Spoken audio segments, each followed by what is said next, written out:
પ્રકરણ 6 અંગ્રેજ શાસનની ભારત પર અસર દ્વિમુખી શાસન પદ્ધતિ અને કોર્નવોલિસ સારાંશ ભારતની આર્થિક પરિસ્થિતિથી દુનિયાભરના દેશો માહિતગાર હતા. આ ઉપરાંત દુનિયાના ઇતિહાસકારોએ પણ કબૂલ્યું હતું કે 18મી સદી સુધી ભારતની ઉત્પાદન પદ્ધતિ, વિવિધ ઉદ્યોગો અને વેપાર વાણિજ્યના સંગઠન ખૂબ સારા હતા. આમ અંગ્રેજોના શાસનકાળ દરમિયાન આ જ ભારત દેશ પાયમાલ બનવા લાગ્યો હતો.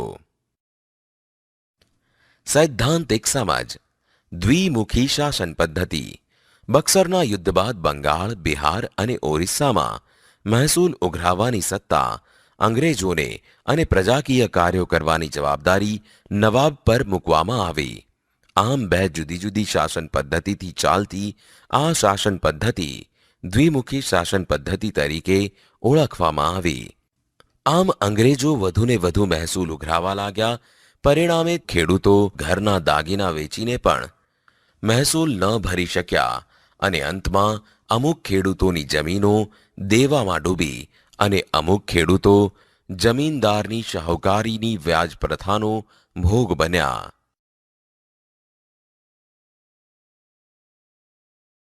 લોર્ડ કોર્નવોલિસ ઈસવીસન 1793ના માર્ચ મહિનામાં કોર્નવોલિસ દ્વારા કાયમી જમાબંધી નામની મહેસૂલ પદ્ધતિ બંગાળ, બિહાર અને ઓરિસ્સામાં અમલમાં મૂકવામાં આવી.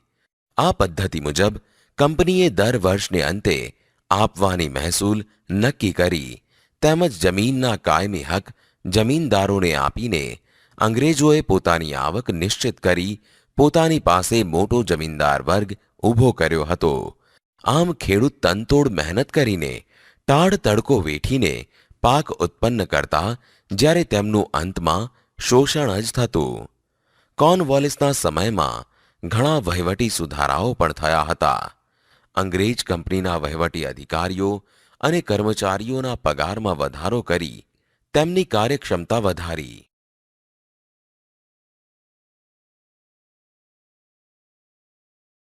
ઈસવીસન 1833 પછી નોકરી માટે જરૂરી પરીક્ષા દ્વારા ભરતી કરી નોકરી આપવાની શરૂઆત કરવામાં આવી, જેથી કુશળ વહીવટકર્તાઓ મળ્યા, જેમાં ભારતીયોને પણ સ્થાન અપાયું હતું. વોરન હેસ્ટિંગ્સ સારાંશ ઈસવીસન 1773ના નિયામક ધારા મુજબ બંગાળનો ગવર્નર જનરલ વોરન હેસ્ટિંગ્સ બન્યો. તેના આવ્યા બાદ દ્વિમુખી શાસન પદ્ધતિનો અંત આવ્યો.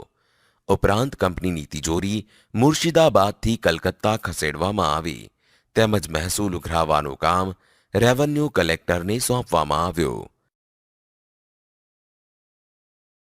સૈદ્ધાંતિક સમજ અંગ્રેજી રાજ્યતંત્રના આવા વહીવટથી આપણા દેશની જૂની ગ્રામ સ્વરાજ્યની સંસ્થા નાશ પામી.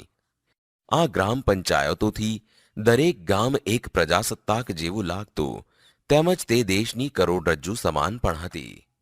આ ઉપરાંત આ ગ્રામ પંચાયતો હંમેશા બહારના આક્રમણો અને સલ્તનત શાસન વ્યવસ્થા વખતે અડગ ઊભી રહેતી હતી. કંપની સરકાર દ્વારા સામાજિક સુધારણાની જે રીત અપનાવવામાં આવી હતી તેનાથી લોકોનું માનવું હતું કે કંપની સરકાર ઇરાદાપૂર્વક ખ્રિસ્તી ધર્મ અંગીકાર કરાવી ભારતના ધર્મ અને સંસ્કૃતિનો નાશ કરવા ઈચ્છે છે. તેથી લોકોમાં એવી માન્યતા ઊભી થઈ કે અંગ્રેજો રેલવે અને લશ્કરમાં ભારતની સામાજિક વ્યવસ્થાની અવગણના કરે છે. ઉપરાંત આગ્રામાં એવું ફરમાન બહાર પાડવામાં આવ્યું કે દરેક હિન્દીએ અંગ્રેજને સલામ ભરવી તેમજ તેવું ન કરનારને દંડ કે સજા ફટકારવી. આમ અંગ્રેજો પ્રત્યે ભારતીયોના દિલમાં રોષ અને નફરતની લાગણી પ્રગટ થઈ. ભારતના ગૃહ ઉદ્યોગોનો વિનાશ સારાંશ યુરોપ અને એશિયાને જોઈતા કાપડનો માલ ભારતના ગૃહ ઉદ્યોગો દ્વારા પૂરો પાડવામાં આવતો હતો. ભારતમાં બનતું શણ, ઊન, રેશમ અને સૂતરના કાપડ તેમજ ઢાકાની મુલાયમ બારીક મલમલની દુનિયામાં ખૂબ માંગ હતી. આમ ભારતમાં બનતી ઘણી વસ્તુઓ યુરોપ અને અન્ય દેશોમાં મોકલાવવામાં આવતી હતી. સૈદ્ધાંતિક સમજ ભારતમાં ઉત્પાદિત થતા વિવિધ માલ, કાપડ, સુરોખાર, મીઠું, સાકર વગેરેની નિકાસ થતી અને તેના બદલામાં ભારતમાં પુષ્કળ પ્રમાણમાં સોના ચાંદીની આયાત થતી હતી. અંગ્રેજ શાસનના અમલ બાદ સોના ચાંદીના પ્રવાહ ઉલટી દિશામાં વહેવા લાગ્યા હતા.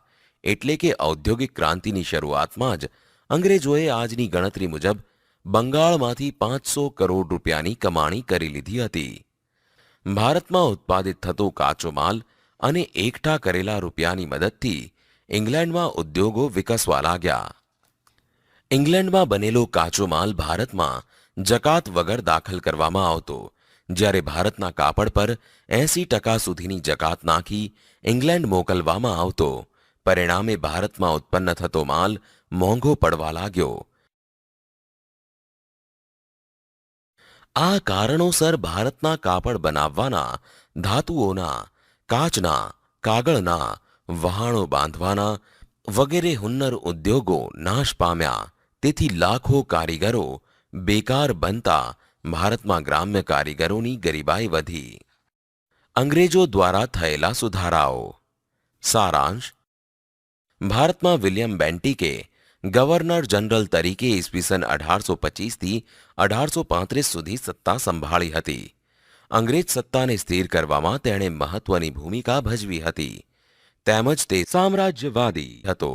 સહાયકારી યોજનાનો પ્રત્યક્ષ કે પરોક્ષ ભોગ બનેલા રાજાઓ અને પ્રજામાં અસંતોષ પ્રસરતો હતો, જેથી તેઓમાં એકતાનું વાતાવરણ ઊભું થતાં બેન્ટિકે ઉદાર શાસન નીતિ અપનાવી હિન્દની પ્રજાના દિલ જીતી લીધા હતા.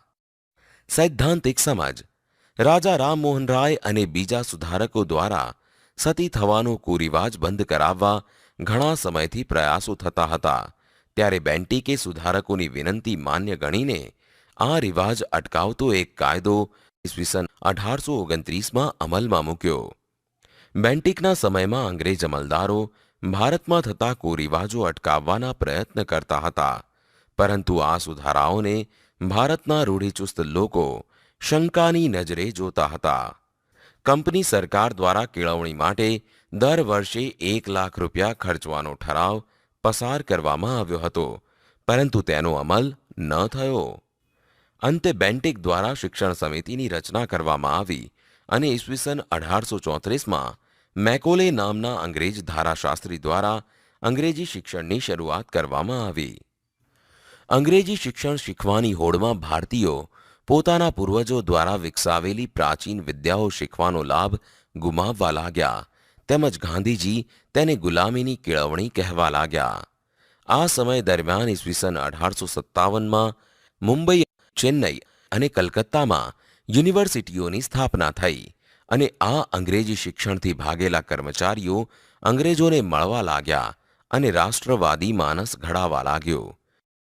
ઔદ્યોગિક ક્રાંતિના પરિણામે કારખાનાઓની સંખ્યા વધવા લાગી અને માલની હેરફેર માટે વાહન વ્યવહારની અને સંદેશાની માંગને પહોંચવા નવા નવા યંત્રોની શોધ થવા લાગી. આમ આ કારણસર ભારતમાં સૌપ્રથમ ઈસવીસન 1853માં મુંબઈ અને થાણા વચ્ચે રેલવેની શરૂઆત કરવામાં આવી. આમ બ્રિટિશ શાસનમાં થયેલા સુધારાઓ અંગ્રેજોના હિત માટે હતા, છતાં તે ભારતીયો માટે આશીર્વાદરૂપ બન્યા. અંગ્રેજી કેળવણી પામેલો વર્ગ વિશ્વના પ્રવાહોથી વાકેફ થયો, તેમજ તેના દ્વારા થયેલા સમાજ સુધારણા અને રાષ્ટ્રીય જાગૃતિના કાર્યોની અસર ખૂબ ઊંડી પડી. આ ઉપરાંત વર્તમાનપત્રો, તાર ટપાલ અને રેલવેથી ભારતના લોકો એકબીજાને સમજતા થયા. વિદ્યાર્થીઓ, આ પ્રકરણ અહીં સમાપ્ત થાય છે.